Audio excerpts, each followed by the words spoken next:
Regards to the viewers indeed. Good to see you. You've done a lot of, civic talk on Facebook. Actually, that's what attracted me to your profile, and of course, just to check out what you do, and of course, who you are really. To start with, who is Alan? Thank you so much. Alan is a brave youth, a brave young man that has decided to go to a greater stretch to defy odds and just make sure that he talks about really how young people can be able to realize their potential, and also how young people can be able to come through leadership positions at all levels of society. I was born in December 1987, quite youthful. Went to Kablonga Boys, went to do my professional education at the University of Zambia, and now I'm in society. But in as much as I'm pushing on the professional side, just trying to make sure that I also make a difference from a society point of view, where we encourage young people to get on board, and because we've realized that young people have been alienated from the development agenda of this country. Interesting. This passion to serve the people at community level and of course at national level, is it something that you have had since your childhood, or it's something that you just developed where after a wave of change and of course a change of environment and all that? Actually, I would say that it's a combination of two things, because Nelson, where I come from, I was brought up in Kalingalinga area, where really we consider every child to be a child of a community. So we actually see that it's a responsibility of the entire community to ensure that they raise that particular child. And in the end, as you grow up, you just begin to develop this sense of reciprocity, where you want to be able to pay back to the community in terms of the values that they've inculcated in you, in terms of just making sure that you are growing up to be a right child. And you begin to realize that responsibility that you owe them, that at one day you need to be able to represent the people in those particular areas, especially that there's been a lot of neglect from our civic leaders to that respect. That is what actually prompted me to further cement this particular desire to represent my people. Interesting. Obviously, during the time that you were at the University of Zambia, there's a lot of politics that goes on at campus. Did you take part, or maybe you are more on the reserved side? Actually, I need to make mention that I went to University of Zambia not to pursue my academic path, but professional path, which means that the University of Zambia was just a mere academy of an international university that I was there for. So our participation, or my stay there, was actually strictly professional studies, because I went there as a professional student, not pursuing an academic path. So I must be able to make mention that my participation there was solely on studies. Interesting.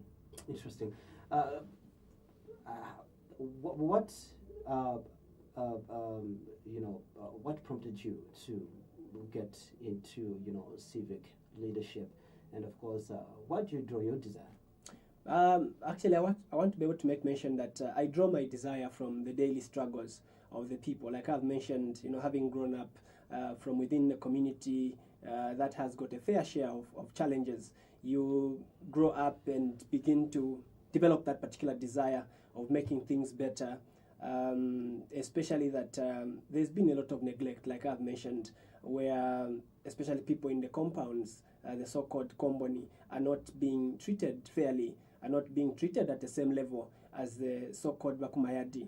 And so what we actually interested me is that there is a gap in terms of leadership at that particular level. And I thought that if I be able to step in and make a difference, I believe that I can be able to bring something that is progressive for the people, but also in the same way inspire a lot of young people, because there are a lot of artificial stumbling blocks that have been put up in our political domain by the old and recycled politicians, and often young people don't want to be able to step into such a political domain that seems to be highly dominated by people that command a good economic base. So I thought if I come in and make a difference, I'm also inspiring maybe a child or a youth that could be in Kalikiliki, someone that could be in Kamanga, just for them also to realize and step up and offer that particular contribution that they can for the country.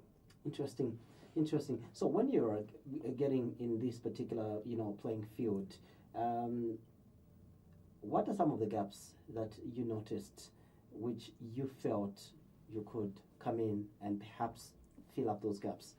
Okay, I think the first thing is where young people are highly neglected and they are sidelined from the mainstream of national development. I actually felt that there's been participation of young people, but our participation has been from an informal perspective, where political parties are using youths, as tools of violence, as agents of foul language. That has been our contribution. But I also realized when I went back to history that the people that fought for the independence of this country were actually young people.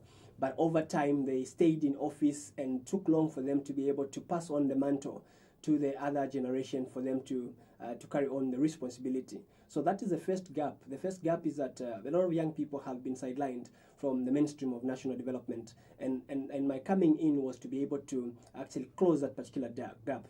The other thing was also important is that young people really do not really have, the service providers for young people have not done enough in terms of mentorship and also building capacity, technical skills in our young people. So we actually find that there's that gap for them to join, civic society, for them to participate effectively, and that is why you see that even when it comes to voting, a lot of young people now do not actually see the need for them to actually wake up and go and cast a vote. So that was really the need that prompted me. And I was invited by the late President Michael Sata to contest on the PF ticket. But at the time, I did not actually believe that the PF had the development agenda that was going to take this country forward. And so I opted to go as an independent candidate in 2011 as a councillor in Kalingalinga ward. So that is what actually, that was the birth of my political career. How was your performance in 2011? My performance was actually very good in that particular election, though we did not really go through with that election. At the end of it was nullified, and we were told that certain particulars on the ballot paper for a particular candidate were not quite clear. So there was a by-election that came, but at that time I went to school and I did not participate. But my performance in the initial general election in 2011 was very impressive. Do you think Zambians generally believe in youth leadership? Well, we have certain quarters that do believe in youth leadership, and obviously we have other quarters that do not believe that youths can be able to take over the mantle. Probably given that there have been some disappointing talking points in as much as youth participation is concerned in our mainstream of politics because of how they've come out. But we have a larger quota of people that believe that indeed it's time for a generation takeover. As you may be aware, comrade, we, the youths, are the majority in our population pyramids in our country. We available in terms of bringing this particular change that people are looking for. And obviously, if you look at other sectors, such as, maybe we have got doctors, we've got engineers, we've got TV presenters, all these are actually young people.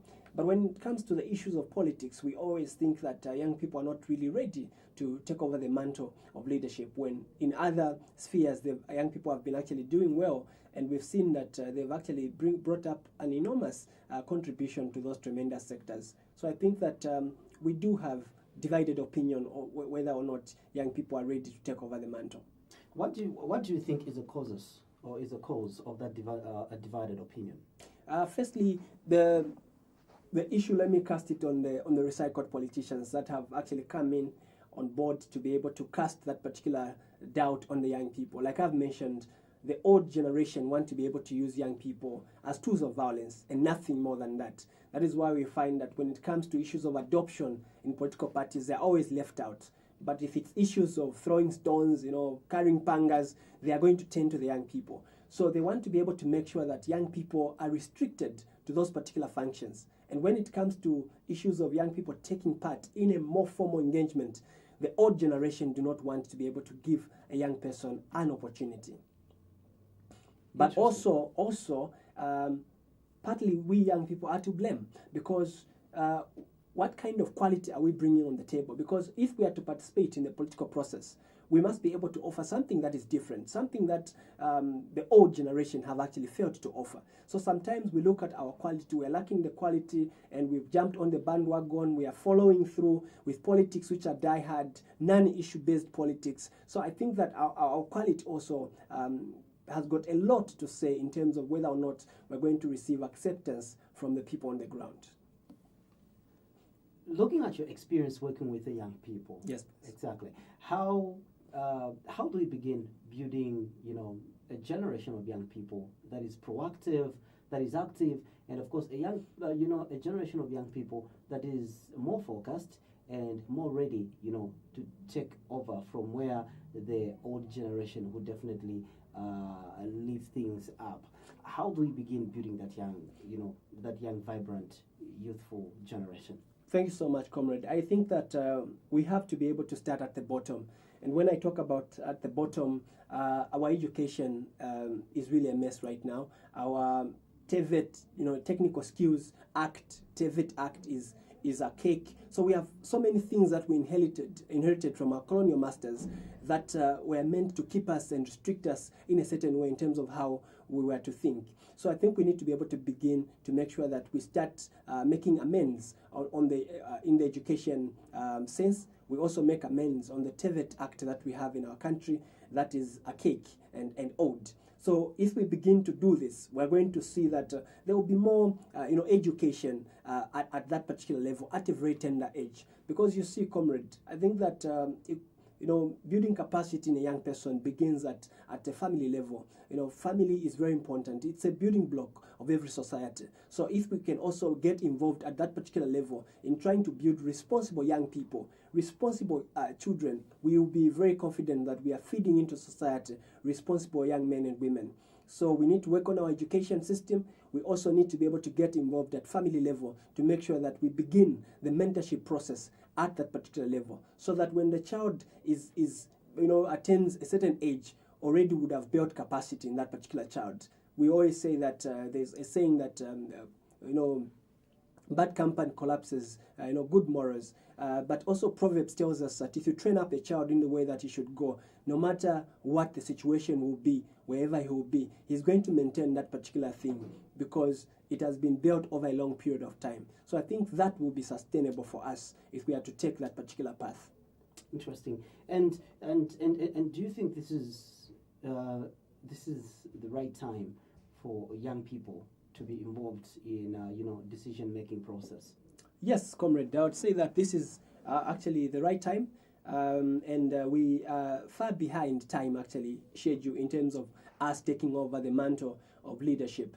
Most of the challenges that we are having now, if we had young, vibrant leadership in place, we are not going to have most of the problems that we have. So the problems that we have now are actually a product of the past and current leadership class that have failed to deal with these challenges because of also time evolves. You cannot be able to solve certain problems with the methods that were used in the 1980s. So there are people that are trying to make better the situation, but their methods are old and somewhat outdated. So we need new ideas that can be able to meet the challenges that we are facing head on. And we believe that the current generation of young leaders do represent that particular hope for this country. But unfortunately, how do the current crop of youths perform that task or fill up that vault, that gap, if at all they do not have anything tangible really to offer, if at all they don't have anything tangible? Because when you look at even just the way the young people live their lives today, the way the young people really behave when it comes to issues of interest, the way the young people really take national issues with with so much lack of seriousness, then at the end of the day, what happens if they're given that very huge task to handle? Will they even manage?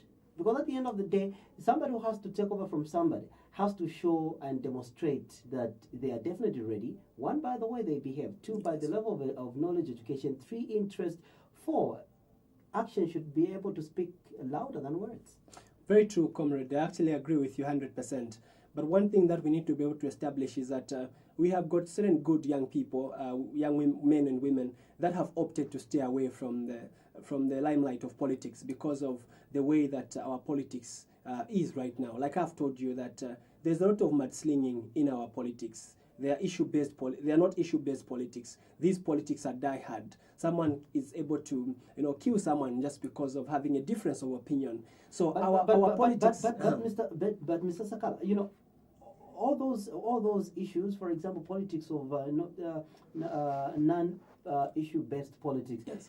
It's a product of what we do ourselves. Because at the end of the day, if you come into if you come into the game and you decide to flow with the wind, wow, I'm not sure if I thought it would be fair to blame the people that you've found, because you're coming in the game to change the game. So yep. If you come in the name of changing the game and you start flowing with the wind, then I'm sure you are you're becoming a useless variable at the same time. Variables that are needed in a mathematical equations are variables that are supposed to change the direction or the course of that particular equation. So if at all young people want to change the game and yet they want to flow with what they have found, then I don't know whether it would be fair to blame even the people that we found in the game.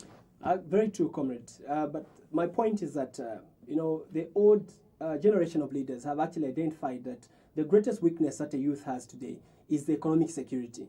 And that is why I mentioned in the first place that we need to be able to build capacity in our young people. We need to better equip them. The best investment you can ever give to a youth of this country is a skill set. And the majority of the young people do not have a privilege of education. They do not have a privilege of any skills that are employable, skills that they can be able to use to make better their lives. Are you saying that based on what you've seen? Yes, I'm actually speaking this based on experience. Because if you go, for example, in Mtendere, in Kalingalinga, Kalikiliki, you're going to find a lot of young people that do not have employable skills, a lot of young people that do not have any, education of any kind. So a lot of old leaders have actually taken advantage of this by making sure that they keep this particular youth unaware. They keep this particular youth without an education so that that youth can become, a tool of violence. The relationship that is there between the old politicians and the youths in politics now is like that of a horse and its rider, where a horse will take care of the rider will take care of the horse, only that the horse should be able to actually meet the needs of the rider. That is what we find. So the old people actually keep giving handouts to the young people, which are not sustainable. They can't give them an education. But why can't the youths use the same handouts to grow themselves, to expand? Because some of these handouts that are given to these youths, they might seem to be very small handouts. I have seen some handouts which are close to somebody's 6 months salary. Yeah, exactly. But so why can't they get those handouts and probably translate them into something tangible? For example, engage into business. Very true, comrade. But the real situation on the ground is that the handouts that are there are not sustainable. For example, issues of violence, they can be able to go to Mtendere, get 100 youths and tell them, let's go to Kanyama, for instance, and find violence there, and we'll give you 20 kwachas. That particular young person is not really looking at the moral issue there. He's looking at what is going to actually get at the end of it, because he realizes that where he has come from, he's left kids that need to be fed. Because most of our children, because of the lack of a proper structure from government, we've got a lot of young people that are actually becoming parents at very tender age. So you actually find that a 16-year-old child, a 17-year-old child, youth has got a family already that he needs to be able to feed. And that is why you've got these issues of great insolence in Mtendere, where you have got criminal gangs that are coming up, fluffies and so on. They're attacking people and robbing them. It's because of the situation. So this is a moral classy issue, comrade, where the rich, the few rich people have actually taken advantage of the majority poor young people, and therefore they want to be able to use them to advance their political agenda. Because if you educate a young person, trust me, you comrade, he's not going to participate in irregular politics where you actually tell him that we want you to attack this particular person. Those particular youths will start following politics from a more informed point. They would want to follow the ideology, based on ideology, what is the manifesto. But all these things have run away right now, and this particular seed is being planted by the old and recycled politicians on the ground. So now, that level of ignorance, to whom are we going to push the blame? Actually, pushing the blame is not actually the solution, comrade. I think right now is we have identified what the problem is, and so we need to be able to look at avenues of how best we can be able to solve the current problem that is facing the young people. And like I've mentioned, number one, we need to be able to increase provision of services, youth services, to the young people, because currently we've got just the Minister of Youth and Sport that is the largest youth service provider in the country, and even them, they're highly incapacitated to take care of the youth challenge that we are faced with. So if we can be able to have other relevant stakeholders, NGOs that could be able to come in. I'm a member of the Zambia Youth Platform, ZYP, which is a platform of young people, from diverse backgrounds. Just on that, let me just ask you, how many youths have taken interest in that particular platform, where they could dedicate some of their time to come and mingle around with their fellow youths, share ideas, discuss issues, and all that? How many? Very few, comrade, and mostly these are. So you see where my concern is. Yes, Mr. Sakala. That's where my concern is. Yeah. Yes, as much as we might, as much as it is true that the old generation somehow is trying to take advantage of the youth. But at the end of the day, I'm also thinking youths have not repositioned themselves properly in this whole entire chain. Because at the end of the day, even when they are opportunities that don't seem to be offering a greener pasture directly, youths wouldn't want to take it. Okay. For example, look at that particular platform, bringing different youths together to come and share ideas on how we can progress as a team. Well, the young generation is shining away. When you ask them, they'll tell you, "Swapa sana drama, coach.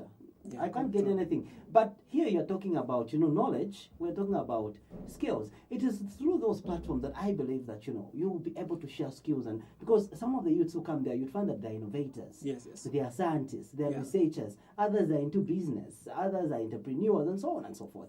Others are into chicken keeping. Others are into agriculture, and so on and so forth.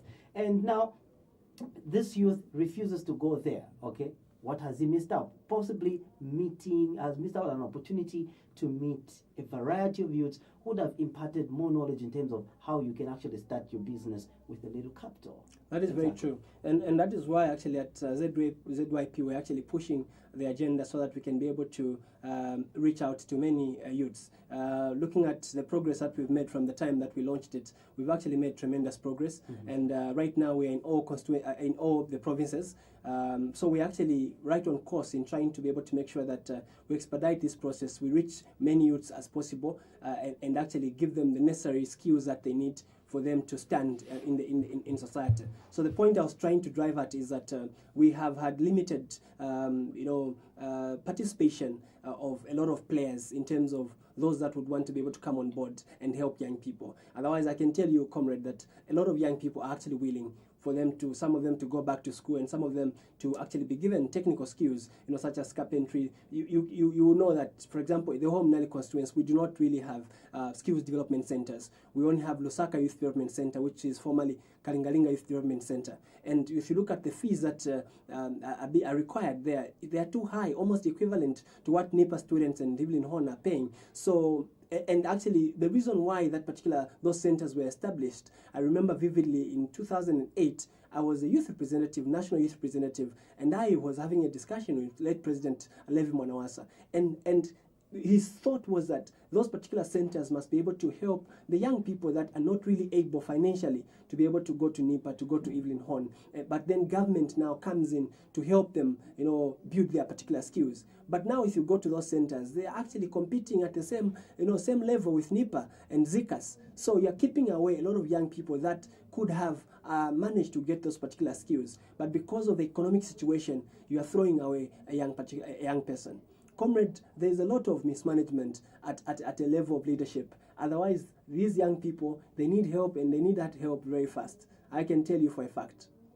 Interesting. You're still watching Intouch, and of course, I'm still talking to Mr. Alan Sakala, who is a civic leader, a youth leader, and of course, he is an aspiring candidate who would love to see quite a lot of change in different communities, and of course, his passion really lies in building a youth generation that will be able to bring change, where we are going. Because remember, there is a very, very common, proverb which, tries to also portray the role that, youth should play in a community. Imiti kula empanga. Now, we usually just, recite that, that poetic, statement over and over. We find it very funny and, of course, sometimes encouraging to recite it. But when you sit down and, of course, get deeper into, understanding the value and, of course, the concept behind that statement, you'd find that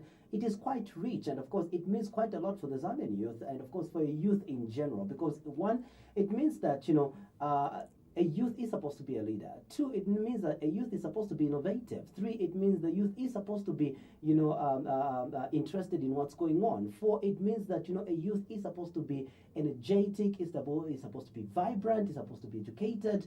Not really going to get formal education, but you have to have some sort of education, because at the end of the day, when time comes for you to now continue pushing the economic agenda, political agenda, developmental agenda, you need all these facets so that you should be able to facilitate and be able to be the change that you'd love to see. But if at all a youth is not exhibiting this, well, it becomes very difficult. That's why now you'd find that, imitire kula bakwempa, imitire kula bakwempa. Why? Because possibly the people who are coming to remove that kind of trees, they have noticed that these trees do not bear fruits. Jesus Christ himself said, a tree that does not bear fruits is useless. Okay, so that is the scenario that definitely we might end up creating if at all we do not grasp the meaning of imiti kula empanga. So a youth definitely has to find a way in which they are going to position themselves somewhere where they will definitely be noticed. All right, so still talking about youth, youth development, youth empowerment. Still talking about how a youth can be a productive, innovative, vibrant youth in Zambia. But for now, we go for a short break. We'll be back shortly.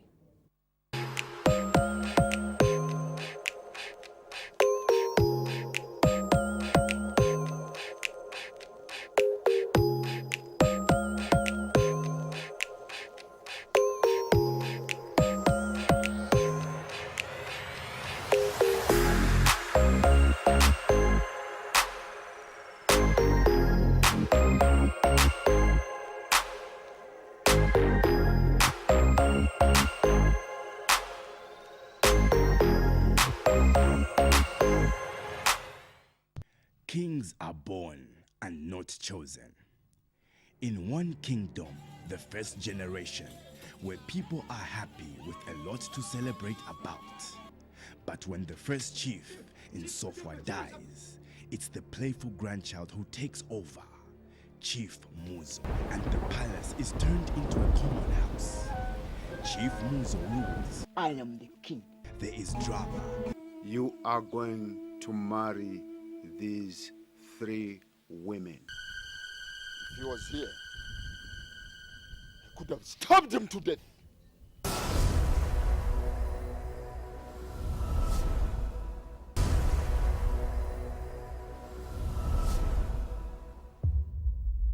All right, so welcome back, ladies and gentlemen. My guest on the show today is Mr. Alan Sakala, who is a youth civic leader. Now, Mr. Sakala, I think we've spent so much time really talking about, how we can build a reproductive, responsible, productive, innovative, energetic, and of course, vibrant youth who will definitely be able to play their role effectively in being the change that they would love to see in our country. What are some of the basic skills that you think youth should strive to, develop as they build a career that will be able to change, and of course, that will be able to help, them position themselves well in their community and of course in national development?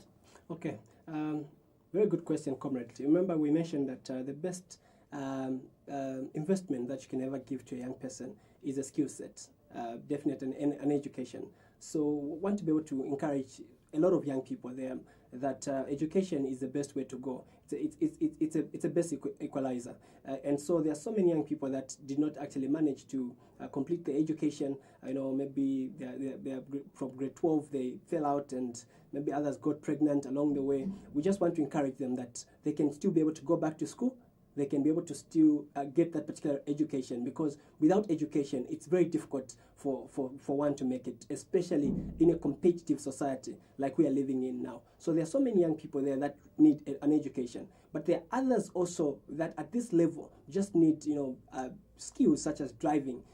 They can be able to acquire those and get maybe a taxi, maybe a bus, and start driving. That is going to bring an economic value to that particular person, and also it will cascade to the household level, because a lot of young people that are unemployed have got families that they have to look up to, and so we need to be able to make sure that we encourage this particular spirit. But also, one thing that I've seen from the youths that are coming up now, a lot of young people with social media being there, is that a lot of them can be able to take advantage, of social media and help them, to grow their businesses.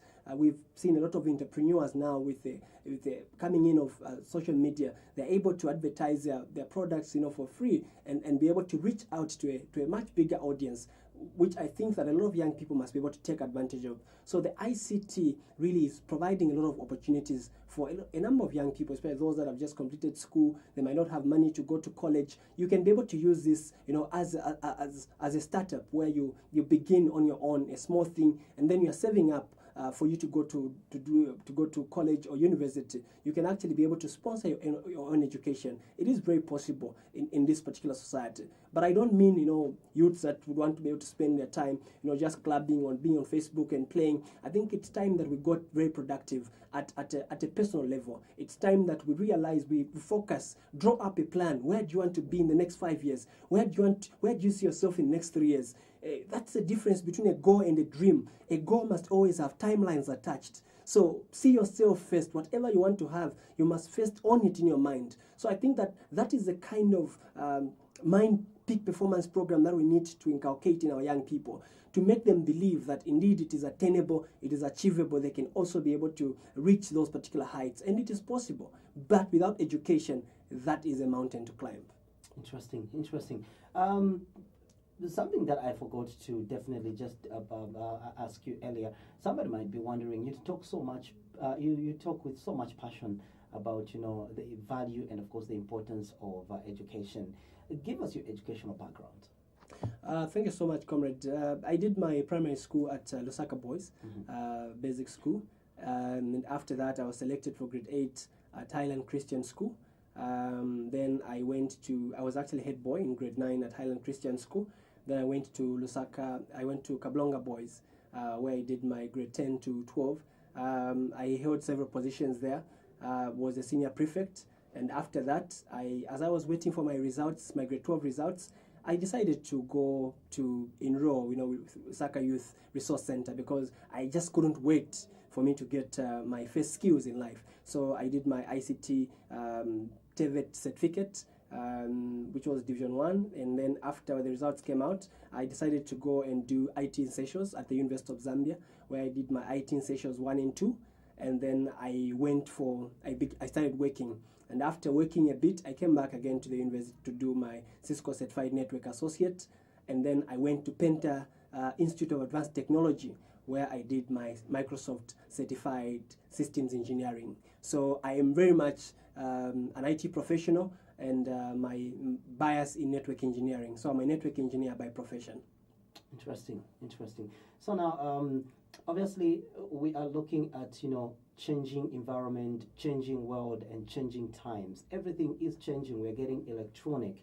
Exactly. Now, looking at your profession, how do you intend to use your profession vis-a-vis in improving, our communities, our society, and of course, in contributing to national development, especially that you are a civic leader, and one day you might actually have an opportunity of holding the highest office, God willing. So, how do you intend to translate your knowledge, your skills in national development?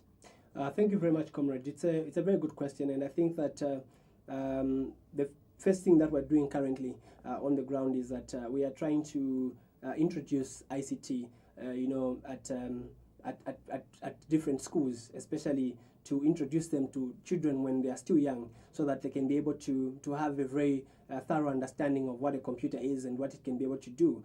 Now, you agree with me that mostly in our schools today, we do not really have, technology classes or lessons. We have got fewer equipments for more learners that we do have. So people do not actually, they finish grade 12 without actually knowing what a mouse looks like, or how to hold a mouse, how to hold a keyboard and so on, what to do with a keyboard. So this knowledge is not really there. So what we are doing right now is that we are going on the ground, especially starting with vulnerable schools, where we know that a lot of the learners are coming from disadvantaged backgrounds, where we take these computers for a number of days, just like a boot camp. We call it a boot camp, where we introduce the young people, the young learners, to the computers and what the computers are able to do.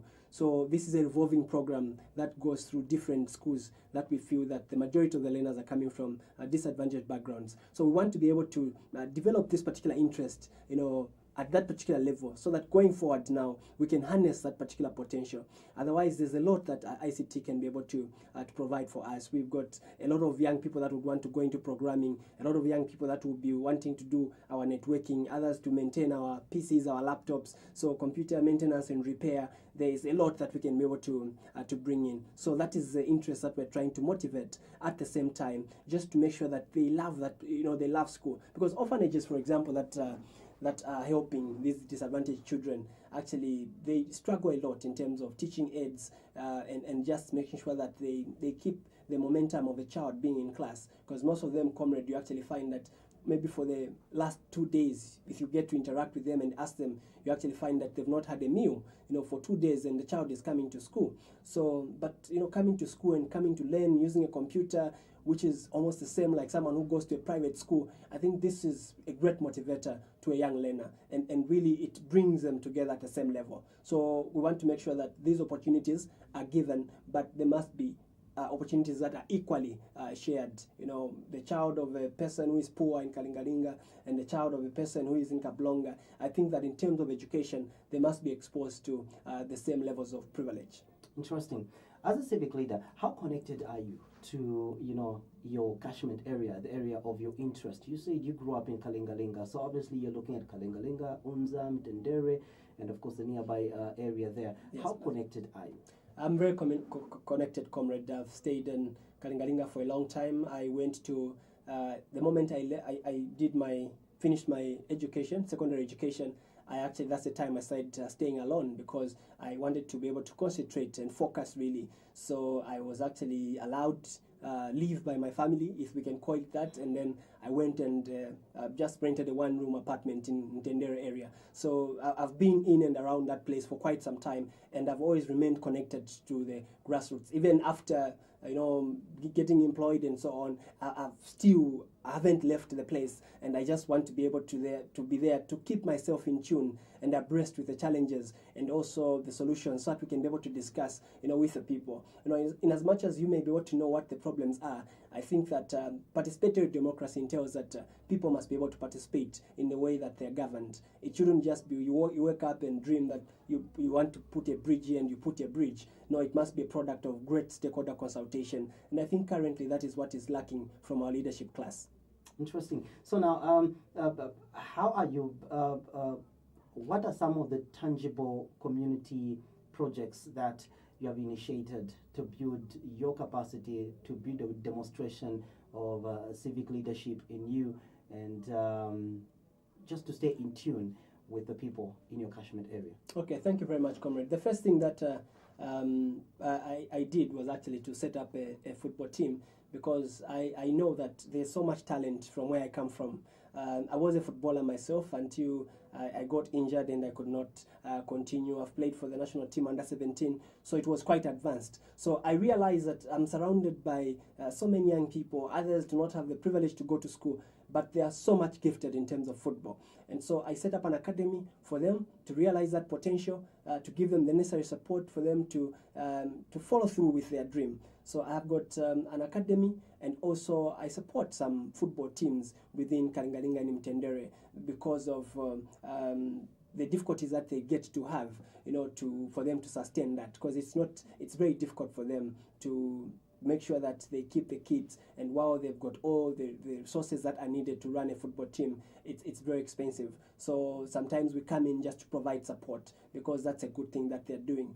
But also one program that I'm doing is a program that we are calling Common Mothers Back to School, where we are trying to encourage those who are mothers now but lost an opportunity to continue with school and complete, for them to give them a second opportunity for them to go to school, or at least just for them to attend literacy levels, for them to be able to read and write. So we've initiated that, where women for free are actually coming, and then we pay teachers, we subsidize the cost of education to make sure that these parents can be able to get that particular free education in reading and writing. Interesting. So now, all these projects, I believe, this morning when I woke up, something that's just resonated at the back of my mind. Okay. Voluntary work requires funds. Yes. Exactly. Even voluntary work requires funds, because sometimes movements will require that. Oh, you need, and of course other projects. So how do you facilitate for all these little projects that you've mentioned? For example, support the football team, mothers, and of course other sports disciplines in the catchment area. So how do you facilitate them? Actually, I must say that I'm very lucky in terms of receiving support from my peers, a lot of young people. Like I've mentioned, we do have very good young people that are out there, and when they see that there's something that is moving and it's very positive, it's going to benefit a lot of people, they come on board. Like the program for where we take computers to the schools, there are people that actually give us their own laptops that we can be able to use for a particular training, and after that we give them back the laptops. So someone would think that probably I've gotten all the 20 laptops, but I actually get from colleagues such as yourself and other people. And after we do the boot camp, we do the training, we actually take back those particular computers to the people. So there are actually other friends that have come on board to actually help this cause, but mostly this is financed by myself, and obviously with the support of my wife, who actually sits down to make sure that from our budget we actually put aside something for the community. So it's majorly financed by myself. Wow, interesting. And what do you intend to achieve at the end of the day? At the end of the day, I think the bigger picture is to be able to make an environment better than we found it, and I think that that is what we are doing. So the goal really is not to win an election, but the goal is to be able to make sure that you made a contribution, and I think that you helped someone to be able to become somebody in life. Because I've realized that young people really do not actually connect our fellow young people to ideas whenever we think that there's a good idea here or there's a good opportunity. If you look at how Indians connect each other, they've got that great connection. They make sure that if they find an opportunity, they invite another person to come. But this is unlike us.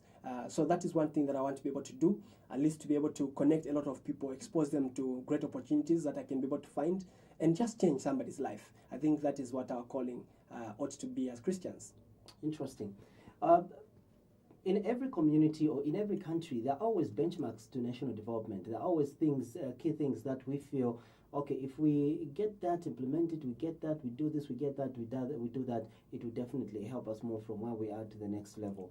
Sure. In your case, according to what you've seen, what are some of the key area of concerns that we can focus on, that we believe that they can, in one or the other, contribute to national development and also improve the performance of the economy?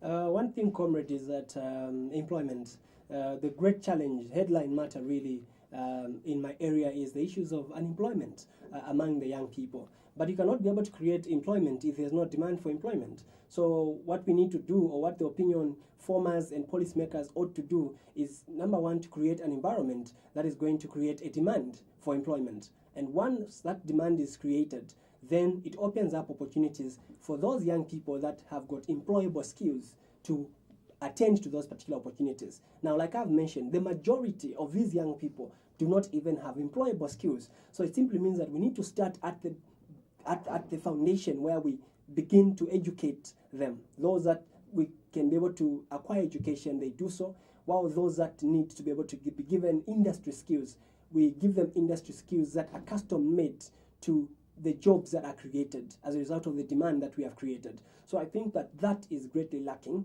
and I think that leadership has not done enough in trying to make sure that it provides that. Otherwise, the young people are very much willing to come on board, and we've seen they've got boundless energy.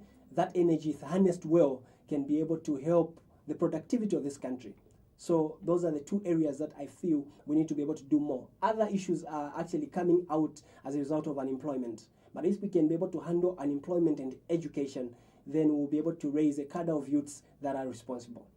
Interesting. Maybe for once, Zambian youth should stop being so choosy when it comes to the type of job that they need. Very true, comrade. Because I think that is one of the critical problems that, or one of the critical syndromes that our young generation has been infected with, has definitely allowed to develop, whereby they would love to do certain jobs, and certain jobs they wouldn't love to do them because they think, no, I cannot do that job. I can only do this job because I'm qualified to do this job. I can't do that because that one can only be done by that person. So maybe we adjust a little when it comes to that section. Yes. Obviously, there's so much that we need to do, and I must be able to be very happy to admit that I have a number of friends that are entrepreneurs in Mtendere, Kalingalinga, and they're doing well, in the informal sector.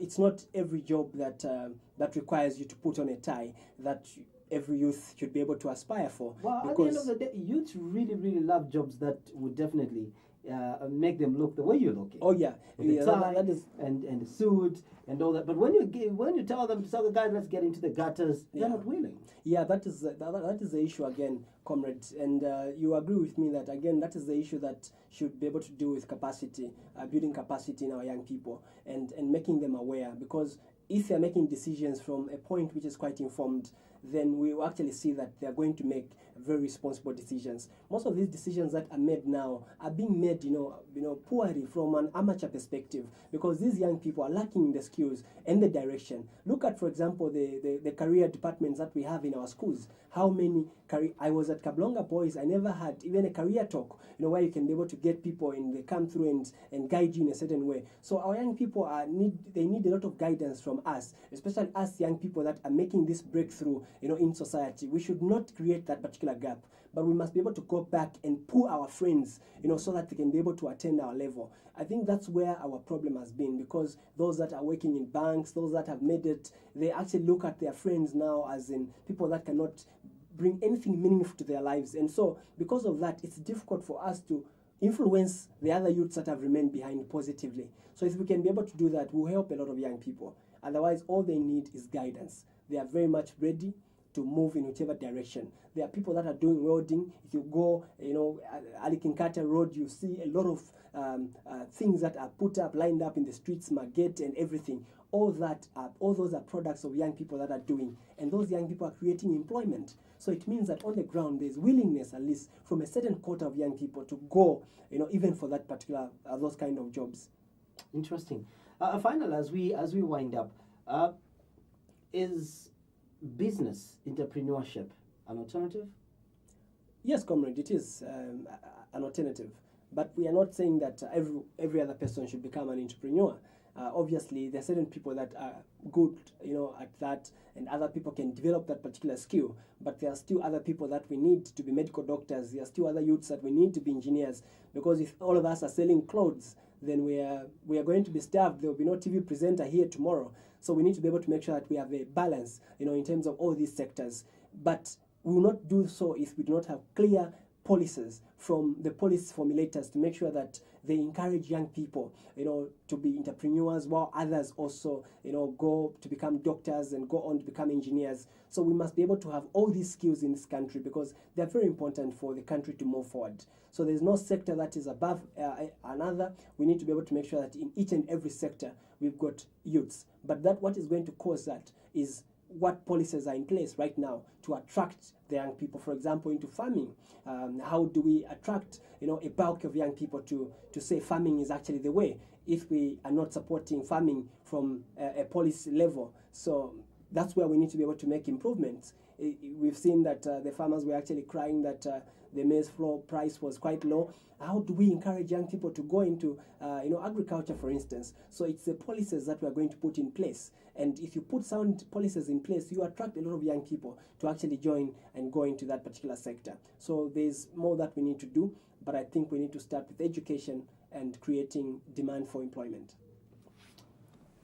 Well, it's been a pleasure really having this nice chat with you, getting your opinion on a number of issues, and of course, hopefully that we will definitely have another one of that of this kind, and keep up with the good work. Thank you so much, comrade, and appreciation to the viewers, and thank you, QTV, for giving us this platform. We continue, as they say, a luta continua, so we continue the fight. Indeed. All right, so ladies and gentlemen, that marks the end of our chat today. I think it's been an awesome one, and I'm sure that the challenge still remains on the table for the young and, of course, for the youthful generation that we're building to definitely reposition themselves so well in this train of national development, and, of course, become contributors to national development through being quite innovative, vibrant, educated, informed, interested, and of course being able to exhibit all these qualities of civic leaders as well. Remember, like the Bembas usually say, imiti kula empanga. The moment we start grasping the meaning, the deep-rooted meaning in that particular proverb, shall we definitely be able to be productive and of course contribute to national development. But once that statement eludes us, it will be very difficult for us really to put ourselves at a position where we'll be able to even be heard, even be able to influence decision makers as well, and be able to contribute to decision making process. I've been your host, Nelson Zulu. Until then, it's bye-bye and God bless.